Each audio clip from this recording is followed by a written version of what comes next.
Diaz was called up.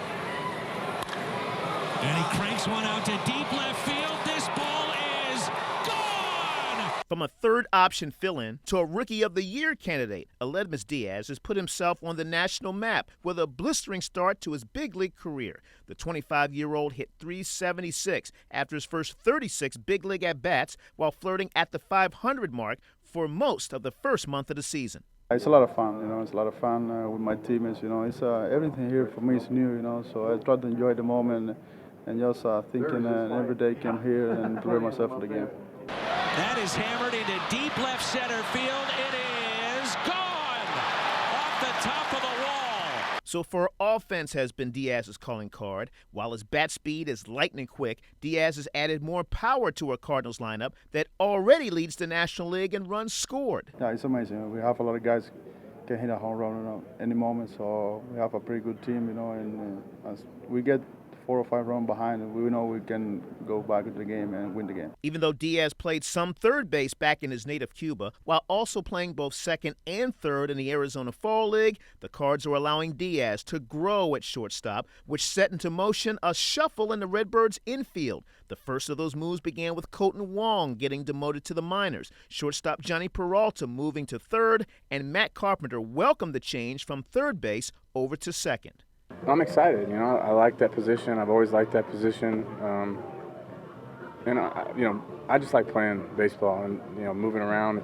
It's something I take pride in, being able to play more than one position, and whether it's first, whether it's second, whatever I can do to help us become a better team, that's what I'm going to do. While his offensive game has thrived, Diaz has struggled with the glove, especially earlier in the season. Diaz leads the majors with 13 errors. And while Diaz tries to expand his game as the Cards shortstop of the future, the Cards shortstop of the past, Hall of Famer Ozzie Smith, likes the progress that Diaz is making as the full-time shortstop. I think we all knew that he was going to be a good offensive player. I think he's probably gotten there a lot quicker than people expected. Defensively, I think he has a ways to go to be that complete player that everybody believes that he can be. But the kid has great work habits, and if he continues to work hard and apply himself, there's no reason that he cannot become a much better defensive player and a more rounded player. There goes Harris on a ground ball. Alisea to second for one. The double play. What a double play by Ozzie Smith. While the Wizard himself was the classic fielding shortstop at 5'10", Diaz at 6'1" and 195 pounds is closer physically to the model of the Iron Man, Orioles Hall of Famer Cal Ripken Jr. You were I'm going to say the first guy that really ushered in the big shortstops, and it was because of Earl. Yeah, for sure. I was nearly 6'5", 6'4 3/4, and I played at 225 my whole career. And Earl Weaver saw me as an agile big guy, and he wanted to improve the offense temporarily, and that temporary move lasted 15 years. So I couldn't model my game after Ozzie. I mean, Ozzie can do things that all shortstops wish they could do, but at my size, you start figuring out how do you make all the same plays. Ozzie might use his legs more running around the ball. I might have a more direct path and use my arm strength. So it's been fun to watch the evolution of the position, where more big guys get a chance to be put in that position. That I don't know if it's fair to expect a guy that big to be able to play the way a prototypical shortstop would play, but his consistency at the position has been unparalleled. And then to play 2,632 games, that's crazy. Diaz's idol was future Hall of Famer Derek Jeter, another big shortstop who followed Cal Ripken. Meanwhile, Diaz continues his development as the Cards' everyday shortstop on a team that's pushing for a 6th straight playoff appearance. Did you get a chance to see him when you were down there? I saw him in spring training, and here again, that's why I know that he works hard. He puts the time in, and I think right now we're probably missing the influence of Jose Oquendo. You really don't know sometimes until it's not there. But I think that as time goes on, if just given the time, I think that he will settle in. Certainly he's settled in offensively, and I think he'll settle in defensively once he develops a little bit more confidence. It's not easy, but it's about believing that you can. And I think right now, probably more mental than physical, because I think he has a physical attributes to be able to be a great shortstop. Over the last several months, city leaders have visited other cities using speed humps and other traffic calming devices. These pictures from trips to Kansas City and Portland, Oregon.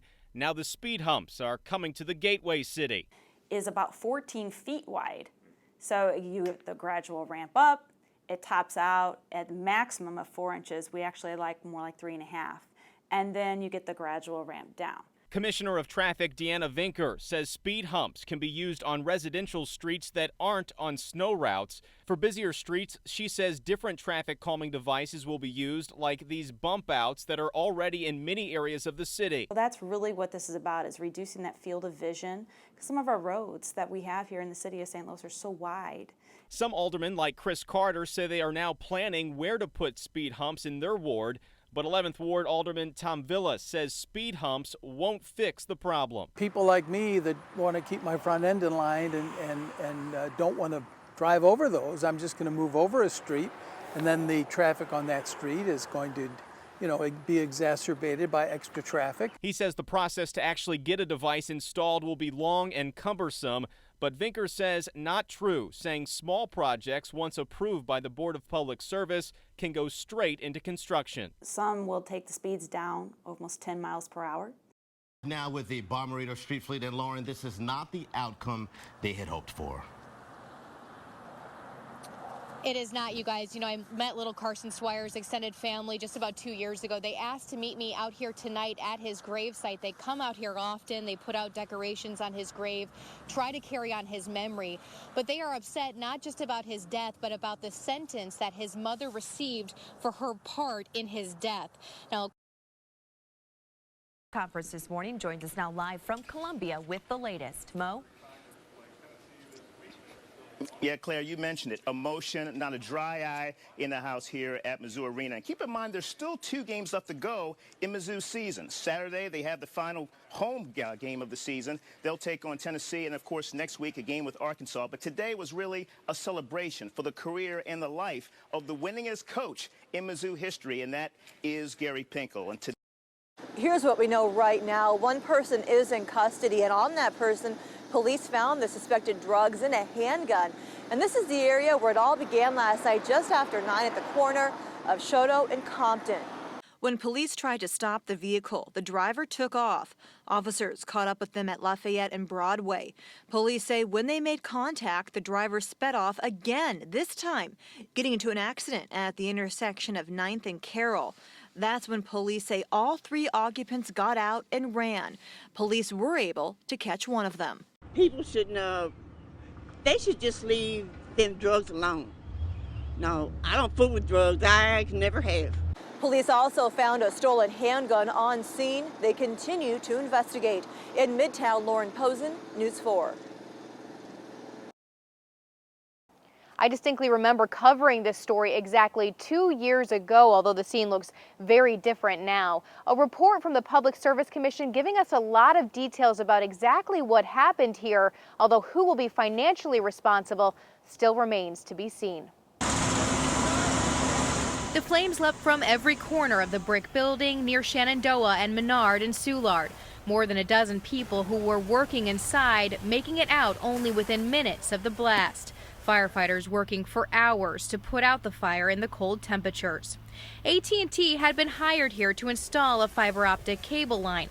They hired a subcontractor whose subcontractor drilled a hole that hit a natural gas line. Turns out that subcontractor, Four Winds, hadn't pulled permits and hadn't properly checked for gas lines. The markings were covered by snow that day.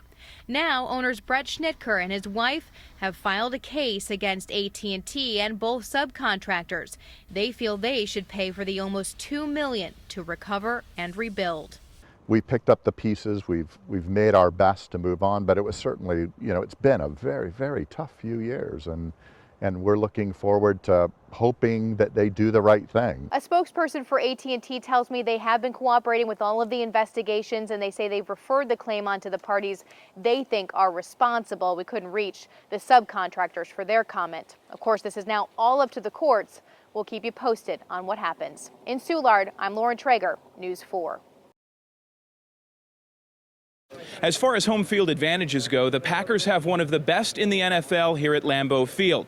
Today's win over the Rams pushes their unbeaten streak at home to 12 games, an accomplishment the Rams couldn't prevent. I'm sure we're going to look at things and say there's some really good things. Yes, we got a run game going, and our defense played okay, but no, our defense gave up 2 touchdown passes, and so that's not okay by me. But disappointed, we just couldn't stay in it. We're a good team. Yeah, we're 2-3, but I really feel like we're a good team.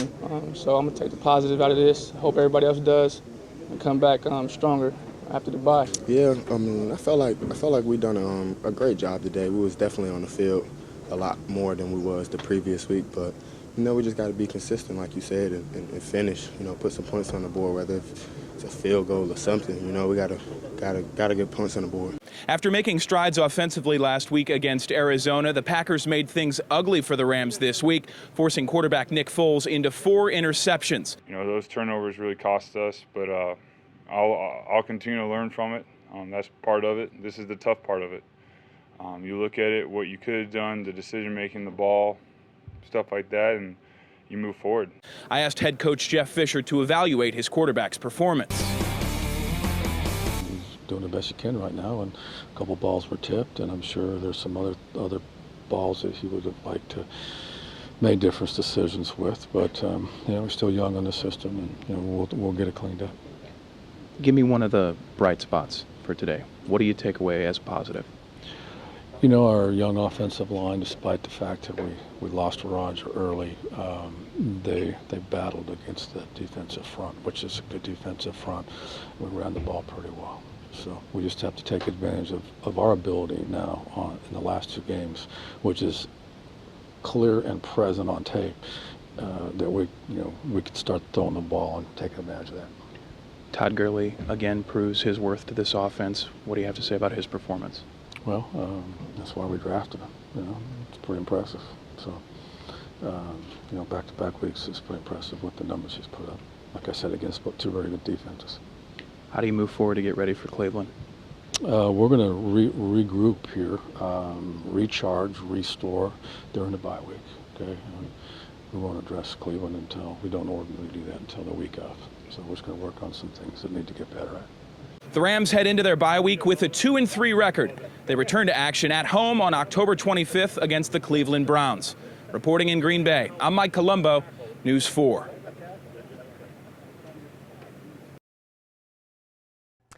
Welcome back to Sports Sunday, joined now by the great Orlando Pace. And Orlando, I've decided after watching the Rams that I don't even like football anymore. You know what? It's tough to watch. There's some areas of that game that's really tough to watch. This Rams team over the last month, just the offense, and they're really setting football back, for decades. And it seems to be getting worse week to week. It is, and the frustrating part about it is it's the same thing week after week. There's penalties. They're not executing well on offense, defense. They're on the field, for a ton of time. It makes it difficult to win some ball games. And Jeff Fisher said after the game today that anybody who would question his team's effort can kiss his rear end. He didn't use the word rear end. Right. But about as animated as we've seen him, he must really be frustrated at this point. Yeah, frustration is probably setting in, with the whole organization. I think anytime you go out and play that poorly on both sides of the ball, any coach is going to be frustrated. And I think I sense what he's saying because he sees how hard that team works throughout the week, but they're not putting it together on Sunday, and that could be frustrating for a coach. Does it look to you like they're playing hard? I mean, are people wrong to question the effort? I think once you're in the NFL, your pride's on the line, everything's on the line. Those guys they're playing hard. They're just not executing. They're not doing the things that they probably do in practice. The plays, they're not, the penalty, the senseless penalties, dropping balls, not blocking, those type of things. It could be frustrating. I suppose that's the worst criticism you could level at anybody is you're not trying hard. That's probably why he's sensitive to that. Yeah, I think so. I think that's one of those things where, they're not motivating enough. The coaching staff's not motivating those guys. But those are all grown men. They have to be self-motivated. They're in the NFL. And they get paid based on their performance. And those guys want to continue and live the lifestyle they're living. They're going to play hard. Do you think the Stedman Bailey situation could have had anything to do with maybe the team not being focused or ready to play today? I don't believe in those built-in excuses. I know, if anything, they should play harder because their teammates went through that situation in the hospital and things like that. So hopefully that would motivate a team like this. But they're just not executing. This is the same thing, penalties, fumbles, that kind of thing that's hurting them.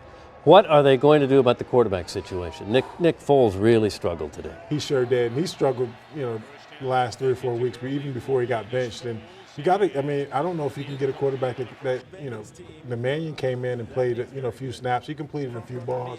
You have to get somebody in that fold. Hopefully Keenum can come back off of the concussion and play well. But Nick Foles, he seems like he's in the funk right now. It's going to be hard for him to get out of it. He's regressing. I mean, he looked considerably better than this at the start of the season. What's happened? He lost his confidence, or what? I think he lost his confidence. He's been getting hit a lot. He never seems sure in the pocket anymore. Like he's almost shell-shocked almost. And it's difficult for a quarterback to overcome that. And once he gets in, maybe he sits out for the remainder of the year, comes back, fresh and ready to go. But there's something that they have to address at the end of the year. Jeff Fisher said that he doesn't think Sean Mannion is quite ready yet. But why not? I mean, can it get any worse? Could the quarterback play get any worse than what we're seeing now? You got to throw somebody in there that's going to complete some balls, running offense. And to be fair to those quarterbacks, their offensive line is a mess right now, with injuries, young guys, free agents. I thought that was a part of their offense that they missed last year in free agency and in the draft. They brought some young guys in, but they still didn't have that veteran presence on that offensive line. They had really shallow depth, so that's really hurting them now. I know people watching get frustrated to see him throw so many sideways passes and 3rd and 8, let's throw it 2 yards. Is that because the quarterbacks just don't have time? Well, they're trying to get him in the rhythm, too. They want to get him comfortable, especially when you got Nick Foles in there who's been taking a beating all year. You want to get the ball out of his hands quick, get in to some playmakers' hands and see if they can make some plays. And so I think that's why you see all the short passes, the screen passes, because they don't want to see their quarterback get hurt or hit. And Todd Gurley, complete non-factor today, 9 carries, 19 yards. How in the world does that happen? Wow. There's a couple of things you can look at. Is he hitting that rookie wall right now? And the college game is over. This is the last week. But now he still has some more games to play. Is he hitting that wall? Or our team's just gearing up for him? Cincinnati has a great defensive front, and they're geared to stop 2 players on that offense, and that's Tavon Austin and Todd Gurley. And if they stop Gurley, they're going to force that quarterback to throw the ball, and we all know that's not their strong suit. Right. You talked about penalties continuing to be a problem. At one point today, they had 3 in a row, 2 false starts on a punt. Is that coaching, or is that just players who aren't focused? You know what? It's players that's not focused, but ultimately you got to look at the coach, because week in and week out, they're doing the same exact thing. So I don't know if the coaching is reaching those players. They're a young team, and sometimes young players tend to tune coaches out at this time of the year because they're a little fatigued. But, those guys got to get focused and get ready to play. They're professional athletes. 5 more games left on the schedule. How do you think they finish out? Do they just crumble, or can they get it turned around and make it interesting? I don't know. They've been regressing, like you said, for the past 3 or 4 weeks, and they're not looking good. And that quarterback situation is something, to take note of. Who's going to start? Who's going to play well? Can you get somebody to play well? And then can Todd Gurley finish off strong? I guess there is some good news. You've made it as a semifinalist for the NFL Hall of Fame voting. Congratulations for that. Well, thank you. You think this might be the year? I don't know. I hope so. It's one of those processes to be named with some of the great players that's ever played the game. I just take it all in stride and enjoy this process, and whatever happens at the end, will happen. I suppose you wouldn't be nervous if you didn't worry about it and talk to people and see what they think. Well, you know what? The funny thing, your family's so invested in it. So everybody wants you to make it, family and friends and things like that. So you just try to stay away from that conversation and see what happens when the selection process. Kurt Warner, Isaac Bruce, Torrey Holt are also all semifinalists. You think all 4 of you will get in eventually? I think so. I think everybody, we had a great run here in St. Louis, the greatest show on turf. Kurt Warner, his story is probably one of the greatest in NFL history. Isaac and Torrey, their stats speak for themselves, and I was just a part of all that team and kind of help it, the glue that kind of kept everything together. So. Well, good luck to you. Hopefully all 4 of you can get in. We could use some good news around here with the Rams, couldn't we? We sure can. All right, Orlando Pace, thank you very much. And again, good luck with the Hall of Fame voting. Still to come, a major free agent signing today in baseball. That's coming up. Stay with us. It was pretty special. There was obviously a lot from being drafted in '93 and all the way through my career. And there's been a lot of ups and downs, a lot of injuries, a lot of other things go on throughout the course of my career. So to kind of have the ebb and flow of a career and wind up with that kind of call is pretty humbling and exciting. Yeah, it's funny. You've seen what a Hall of Famer looks like up close. You played with Wayne Gretzky. You played with Brett Hall. You were side by side with Al McInnes. outside of just God-given ability, what were the traits, Chris, that these guys had that made them the best of all time? Well, I think when you think of Hall of Famers, they obviously have talent, but it's that competitive drive, the work ethic to become the best at their craft, whether it be Hully as a goal scorer, or Gretzky as a passer, Al with his shot and his defensive ability. It takes a lot of hard work. I think there's a lot of kids coming up now and a lot of players in the league that are talented. It's what are they willing to do to get to that next level? And you got to have that drive and that competitive drive to push yourself and never be satisfied. You know, I don't think there was one point in my career where I was ever satisfied with where I was at. I had to continually push, whether it be in the gym, on the ice in practice, working on your negatives. Everybody has a flaw somewhere, and you got to work on those. It's not always about working on the things you're good at. So getting better. You have to continually push yourself to get better, and you know, that's something I always try to do. Now, on your way to the Hall of Fame, it was a little rocky in the beginning. You get traded from Hartford to St. Louis, and you know, you go back and think about those years. You know, you get traded for one of the most popular players in Blues history, in Brendan Shanahan. You traded and played for a coach that the fans didn't like. You were considered his guy, you know, and you were young, and you got off to a tough start. How did you survive? Well, I think going through those difficult periods like that one, it kind of makes you who you are and strengthens your resolve that you can overcome any adversity.